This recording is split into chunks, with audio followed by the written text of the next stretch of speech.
40 సంవత్సరాలుగా కర్ణాటకలోని గీ కంపెనీకి ఇస్తూ ఉన్నారు.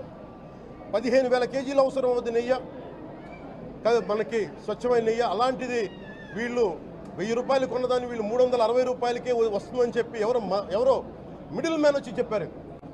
ఆ మిడిల్ మ్యాన్ ఎవరు?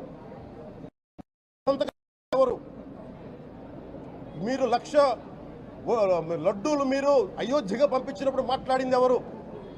చెక్ చేశారా? క్వాలిటీ చెక్ చేశారా?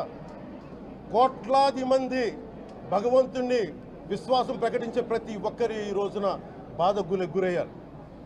నాకు నిజంగా ఇంకో వేదన కూడా ఉంది. ఇది ఇంకొకరు నిందించట్లా.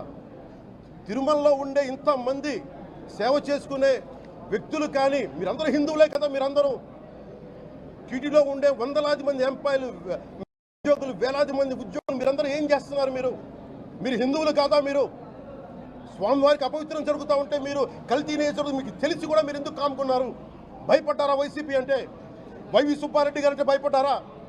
ధర్మారెడ్డి గారంటే భయపడ్డారా? ఏ స్వామి అయితే మీకు ఆశ్రయం ఇచ్చారో ఆ స్వామికి అపవిత్రం జరుగుతూ ఉంటే మీరందరూ కామ్గా కూర్చునే మీకు ఎలా వచ్చింది? మీకు ఇది నేను సాటి హిందువులను కూడా నేను ప్రశ్నిస్తున్నాను.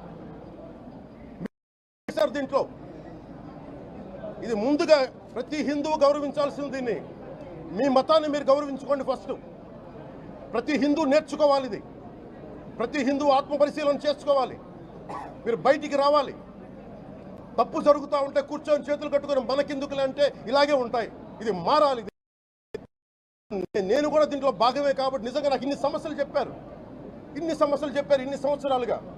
వైసీపీ మీద పోరాటాలు చేస్తున్నారు. రోడ్లు బాగలేదంటే మాట్లాడాం, రైతుకి సమస్యలు వస్తే మాట్లాడాం, గుడులు అపవిత్రం చేస్తుంటే మాట్లాడాం. కానీ ఏ ఒక్కరు కూడా బలంగా కూర్చొని టీటీడీ ఉద్యోగులు ఎవరైనా సరే ఇలా జరుగుతుంది అని తెలిసి కూడా కామ్కున్నారంటే మీరు మహా అపరాధం చేశారు.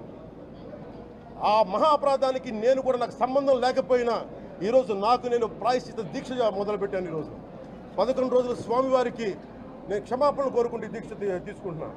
ఇది మారాలి, ఉండకూడదు అని కోరుకుంటూ సెలవు తీసుకున్నాను. నమో వెంకటేశ్వర. మేము కాదంటలా. టీటీడీ బోర్డు అప్పుడు టీటీడీ బోర్డు బాధ్యత తీసుకోవాలి. పొలిటికల్గా వచ్చి అలంకారప్రాయంగా ఒక్కొక్కళ్ళు వచ్చేసి దర్శనాలకి టికెట్లు ఇవ్వడానికి మీరు బోర్డు మెంబర్స్ అవ్వలేదు. మీరు ఎవరు చైర్మన్ కానీ ఈవో కానీ. మీరు అక్కడ ధర్మాన్ని పరిరక్షించాలి. మీరు అక్కడ మీ ఇష్టాలకి మీరు కూర్చోబెట్టి మీ ఇష్టాలకి కాంట్రాక్ట్లు ఇచ్చుకోవడానికి మీరు టీటీడీ బోర్డుకి మీరు వెళ్ళలేదు. మీరందరూ మీ అందరికీ బాధ్యత ఉంది. మీరు నిర్ణయించుకోవాలి.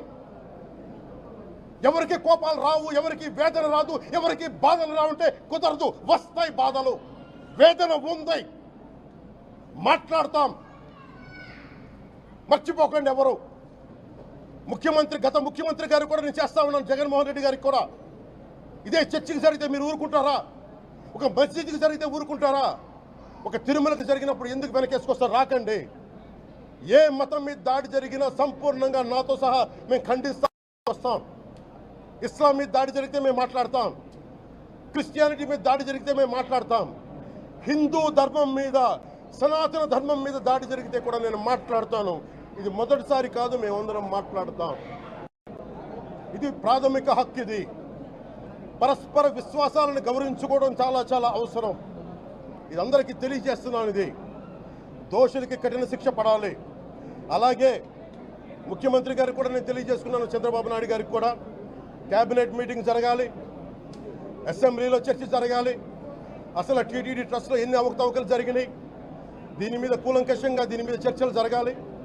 అలాగే నిన్న అందరూ మీడియా పెద్దలు కూడా అడుగుతూ ఉన్నారు, అధిపతులు, పత్రికాధిపతులు కూడా అడుగుతూ ఉన్నారు, మీడియా వారు కూడా అడుగుతున్నారు. దీన్ని సిబిఐకి తీసుకెళ్లాలా లేదా అనేది అది గౌరవ ముఖ్యమంత్రిగా నిర్ణయం తీసుకోమని. మీరు ఏ నిర్ణయం తీసుకున్నా క్యాబినెట్ మీ వెనకాల ఉంటుంది, ఉంటారు. ఇది ఇక్కడితో ఆగాలని మనస్ఫూర్తిగా నేను కోరుకుంటున్నాను. అలాగే